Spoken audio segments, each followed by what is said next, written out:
Good morning दोस्तों, राधे राधे, जय श्री राम। दोस्तों, एग्जाम ग्रुप कौशाम्बी के ऑनलाइन प्लेटफॉर्म पे आप सभी का बहुत बहुत स्वागत और अभिनंदन है। दोस्तों, जैसा कि आप जानते हैं कि हमारा जो ये सेशन चल रहा है मॉडर्न इंडिया से संबंधित चल रहा है दोस्तों, और मॉडर्न इंडिया से जो भी इम्पोर्टेंट चैप्टर हैं हम एक एक करके उसको पूरा कवर करने का पूरा प्रयास कर रहे हैं और जो भी इम्पोर्टेंट है उसको आपके सामने प्रस्तुत कर रहे हैं। तो दोस्तों, जैसा कि आप देख रहे हैं सामने, भारत के अंदर यूरोपीय कंपनियों का आगमन कैसे होता है, एक एक करके पॉइंट टू पॉइंट समझने का पूरा प्रयास करेंगे दोस्तों, ताकि यहाँ से बनने वाले जो प्रश्न हैं आप उसको पूरी तरह से कर पाए दोस्तों। चलिए, तो बिना समय को गंवाए हुए दोस्तों हम अपने मंजिल की ओर चलते हैं दोस्तों, जैसा कि आपको सामने दिख रहा है, मैंने इसको आपको सिर्फ समझने के लिए बनाया है दोस्तों।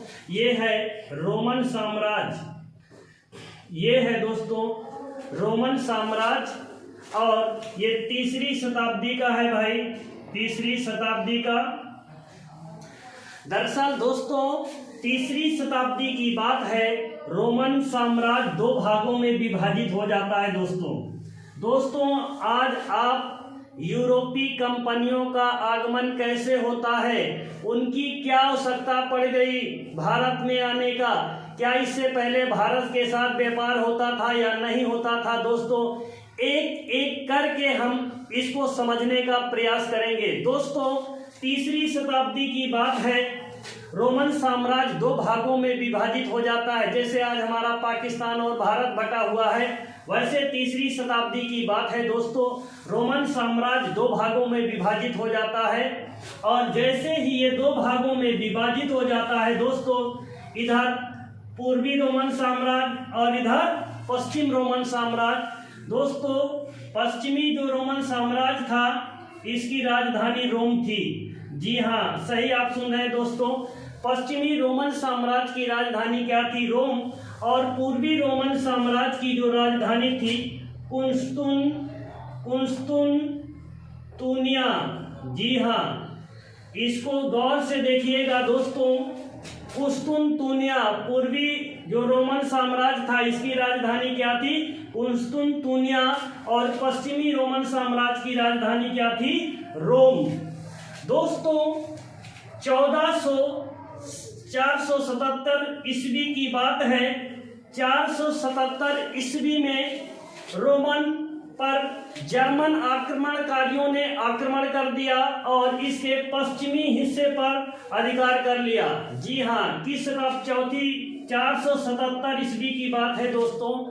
477 ईस्वी में जर्मन आक्रमणकारियों ने इस पर क्या कर लिया, अधिकार कर लिया। और अब क्या बचा आगे, पूर्वी रोमन साम्राज्य बचता है, और इस पर इसके जस्ट लगभग 1000 वर्ष की हम बात करते हैं कि लगभग में 1453 ईस्वी में इस पूर्वी रोमन साम्राज्य पर ऑटोमन तुर्कों का आक्रमण हो जाता है। किनका, जी हाँ, ऑटोमन तुर्कों ने आक्रमण करके इसे अपने अधिकार में ले लिया। और दोस्तों, जैसे ही पूर्वी रोमन साम्राज्य पर ऑटोमन तुर्कों का अधिकार हो जाता है, इसके बीच से गुजरने वाला जो मार्ग था, जी हाँ, इसको गौर से देखिएगा दोस्तों, जो ये पूर्वी एशिया में आने जाने का मार्ग था व्यापारियों का, वो मार्ग किनके अधीन आ गया, तुर्कों के अधीन आ जाता है दोस्तों। ये जो साम्राज्य था पूर्वी, ये किनके अंतर्गत आ गया, इन पर ऑटोमन तुर्कों का अधिकार हो गया, और ये यूरोपीय व्यापारियों को इस मार्ग से व्यापार करने के लिए अवरुद्ध कर देते हैं, अर्थात इस रास्ते को बंद कर देते हैं। तब क्या होता है दोस्तों, हमारा व्यापार जो अन्य देशों के साथ होता रहा, यूरोपीय देशों के साथ, वो क्या हो जाता है, अवरुद्ध हो जाता है दोस्तों। जब अवरुद्ध हो जाता है तो होता क्या है, इधर आए देखते हैं दोस्तों, दो देश, एक स्पेन और दूसरा है पुर्तगाल। जी, क्या एक देश स्पेन और एक देश पुर्तगाल है। दोस्तों, जब ये मार्ग अवरुद्ध हो गया तो इधर के जो व्यापारी वर्ग था वो कुछ नए रास्तों की खोज में लग गए। तो उसके बाद होता यूं है कि पुर्तगाल का एक नाविक जिसका नाम था बार्थोलोमो डियाज, जी हाँ, क्या नाम था, बार्थोलोमो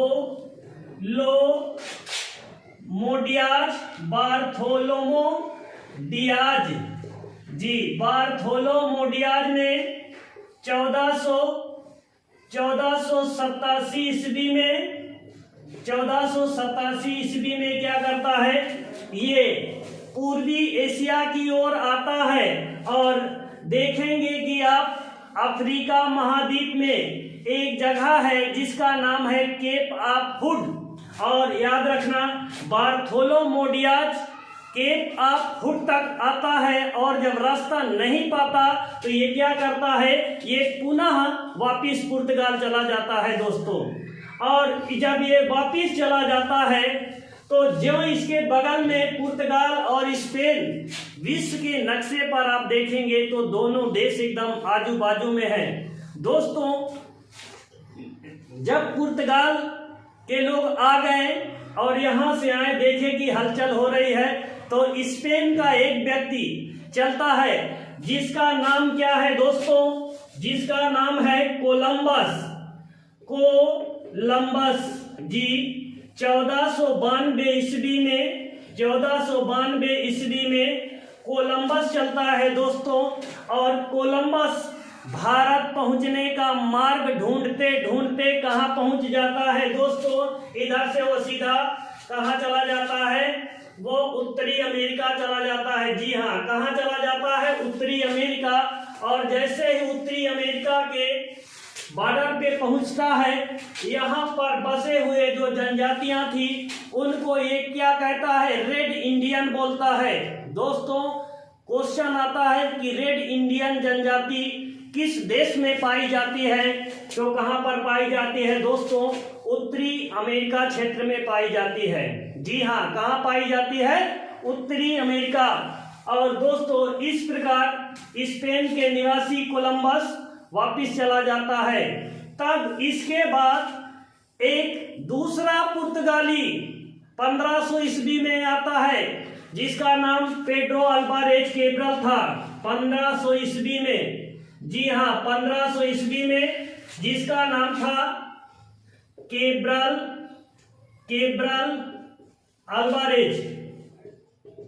अल्वारेज।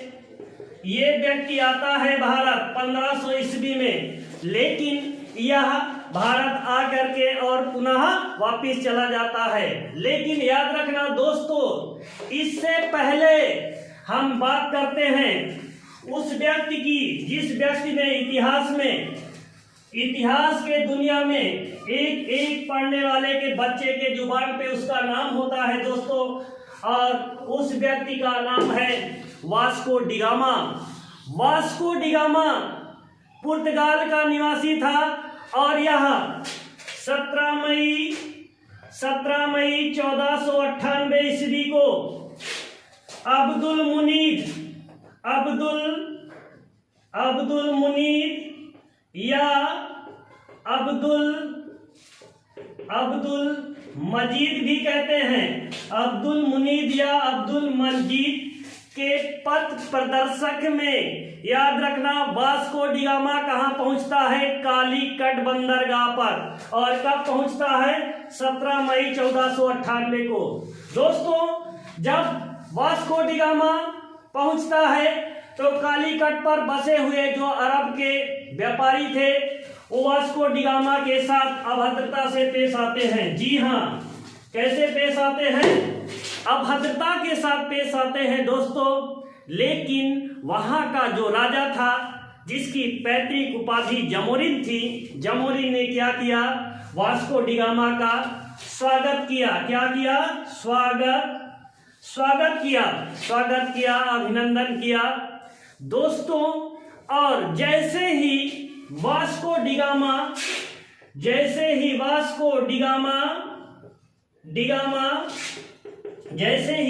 डिगामा वापस जाता है, वापस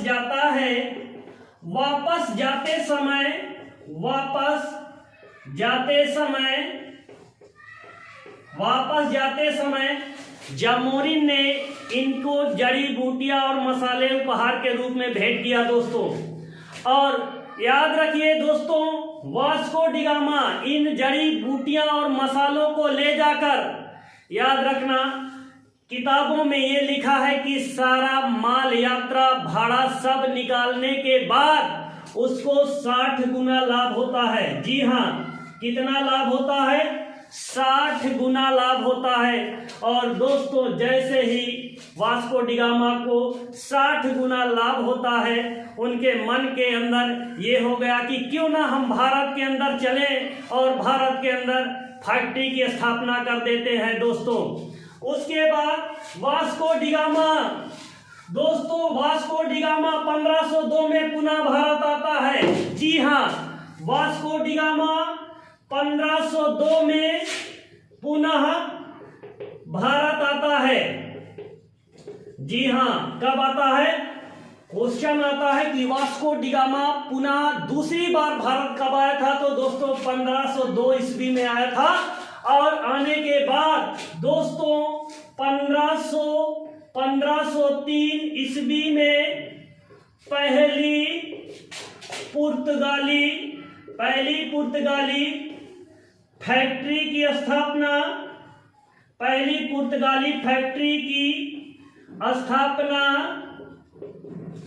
कर दिया जाता है। और कहां पर किया जाता है दोस्तों? तो याद रखना, इस फैक्ट्री की स्थापना कोचीन में होती है। जी हाँ, कहां पर होती है? कोचीन में होती है दोस्तों। ये कोचीन कहां है दोस्तों? तो ये कोचीन केरल में है। जी, कोचीन कहां है? केरल में है दोस्तों। और इस फैक्ट्री के बाद पुनः दूसरी पुर्तगाली फैक्ट्री की स्थापना होती है दोस्तों। दूसरी 1505 ईस्वी में दूसरी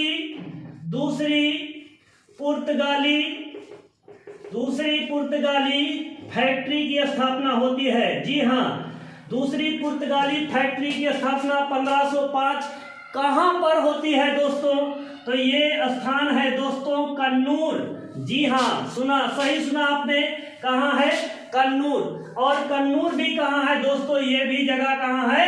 केरल में। जी हाँ, कन्नूर।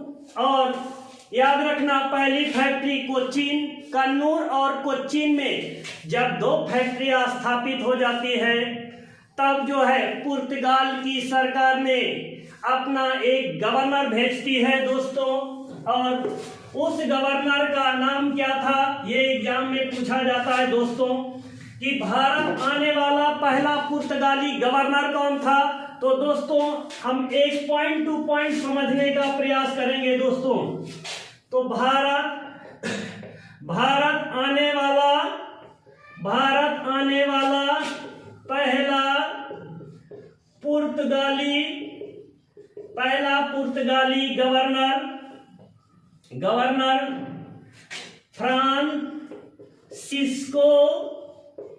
फ्रांसिस्को डी अल्मीडा था।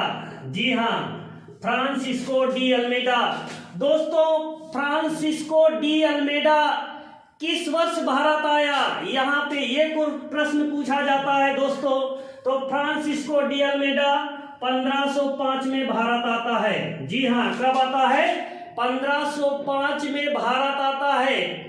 लेकिन दोस्तों यहाँ पे ये प्रश्न पूछा जाता है कि फ्रांसिस्को डी अल्मीडा भारत आने का उसका उद्देश्य क्या था, किस लिए आया था? तो दोस्तों पुर्तगाल की सरकार ने इसका उद्देश्य क्या था? उद्देश्य लिखिएगा,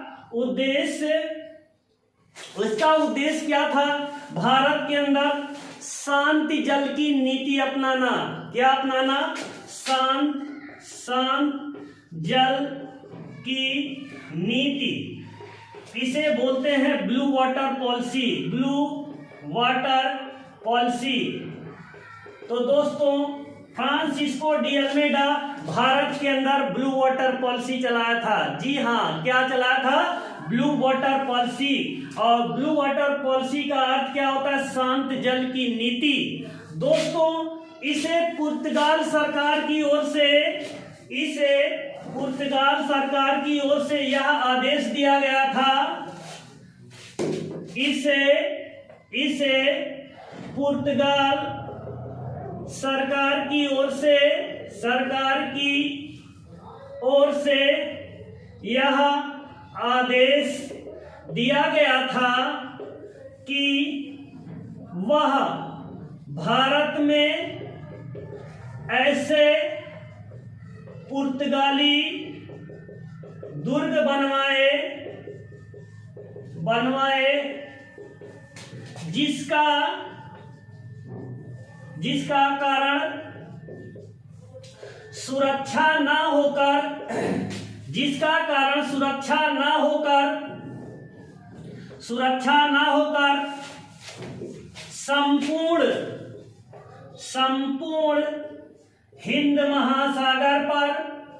संपूर्ण हिंद महासागर पर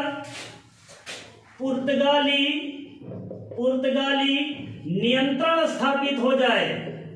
जी आपने ठीक सुना, फ्रांसिस्को डी अल्मेडा को पुर्तगाल की सरकार ने यह आदेश दिया कि वह भारत जाए और शांति जल की नीति अपनाए, और भारत में उसको क्या करना है? भारत जा करके वह पुर्तगाली दुर्ग बनवाए। और दुर्ग का कारण यह था कि उसका मतलब कि सुरक्षा न होकर संपूर्ण हिंद महासागर पर। दोस्तों देखिए यहाँ पे पॉइंट टू पॉइंट समझने का प्रयास करिए। दोस्तों संपूर्ण हिंद महासागर पर, पूरे हिंद महासागर पर, जानते हैं ना भारत के निचले हिस्से में क्या है भाई? यहाँ पे क्या है? हिंद महासागर है ना, हिंद महासागर। आप जानते हैं कि इधर क्या है? बंगाल की खाड़ी है। जी इधर क्या है? इधर है अरब सागर। जी हाँ, क्या है? अरब सागर है। तो याद रखना, भारत के पश्चिमी तट पे अरब सागर, पूर्वी तट पे बंगाल की खाड़ी और दक्षिणी क्षेत्र में हिंद महासागर। तो पुर्तगालियों का ये उद्देश्य था कि संपूर्ण हिंद महासागर पर नियंत्रण स्थापित कर ले। जी हाँ, क्या कर ले? नियंत्रण स्थापित कर ले। अच्छा, नियंत्रण स्थापित करने का इनका उद्देश्य क्या था दोस्तों? तो इनका उद्देश्य ये था कि जब हमारा हिंद महासागर पर अधिकार हो जाएगा तो जो भी देश आएगा वो हमसे पहले इजाजत लेगा, तब वो हिंद महासागर में व्यापार करेगा। इसलिए उसने क्या किया? संपूर्ण हिंद महासागर पर व्यापार की क्या किया? संपूर्ण हिंद महासागर पर अधिकार करने का प्रयास किया। तब दोस्तों ये होता है कि 1508 ईस्वी में इसका युद्ध हो जाता है। किससे युद्ध हो जाता है? गुजरात प्लस मिस्र प्लस तुर्की, ये तीन सेनाएं एक तरफ थी। जी हाँ, ये तीन सेनाएं एक तरफ थी, जिसमें गुजरात, मिस्र प्लस तुर्की और फ्रांसिस्को डी अल्मेडा एक तरफ था दोस्तों।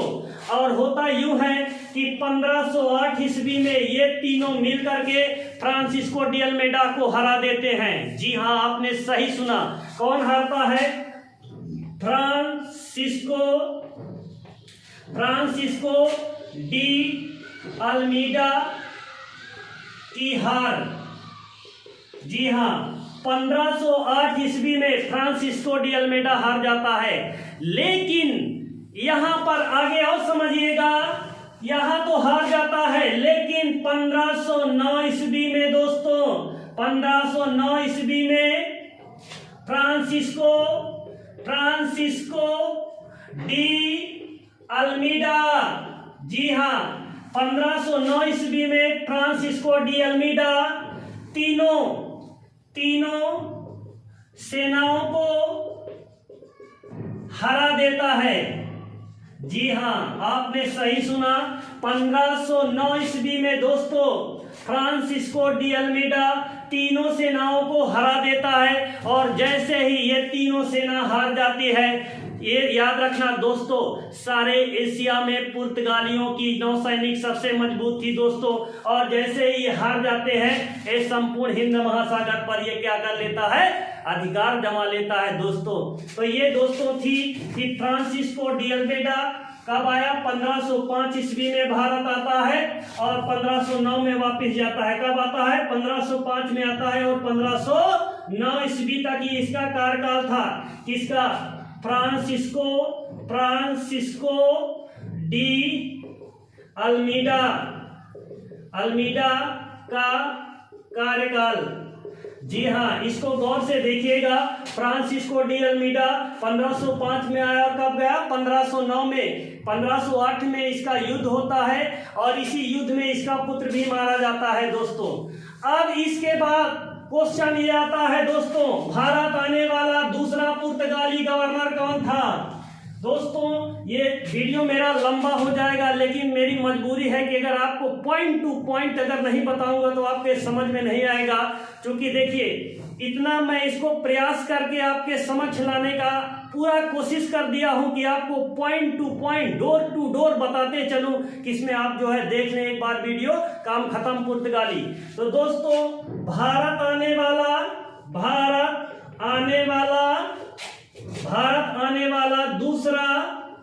दूसरा पुर्तगाली गवर्नर कौन था। तो दोस्तों भारत आने वाला दूसरा पुर्तगाली गवर्नर अल्फांसो डी अल्बुकर्क था। कौन था, जी हाँ, अल्फांसो डी अल्बुकर्क। जी हाँ, आपने सही सुना। और इस गवर्नर को ध्यान से देखिए दोस्तों, भारत आने वाला दूसरा पुर्तगाली गवर्नर कौन था, अल्फांसो डी अल्बुकर्क। इसका कार्यकाल कितना था दोस्तों, 1509 ईस्वी से लेकर 1515 ईस्वी तक। जी हाँ, कितना था, 1509 ईस्वी से लेकर 1515 ईस्वी तक इसका कार्यकाल रहा। दोस्तों ये गवर्नर भारत में बड़ा ही महत्वपूर्ण गवर्नर है और इसके बारे में समझने का प्रयास करेंगे दोस्तों। एक एक पॉइंट पर ध्यान करिएगा। अल्फांसो डी अल्बुकर्क को भारत में पुर्तगाली शक्ति का वास्तविक संस्थापक माना जाता है। जी, अल्फांसो डी अल्बुकर्क को भारत में पुर्तगाली शक्ति का वास्तविक संस्थापक माना जाता है। दोस्तों अल्फांसो डी अल्बुकर्क ने, दोस्तों एकदम गौर से देखिएगा, अल्फांसो डी अल्बुकर्क ने 1510 ईस्वी में बीजापुर के शासक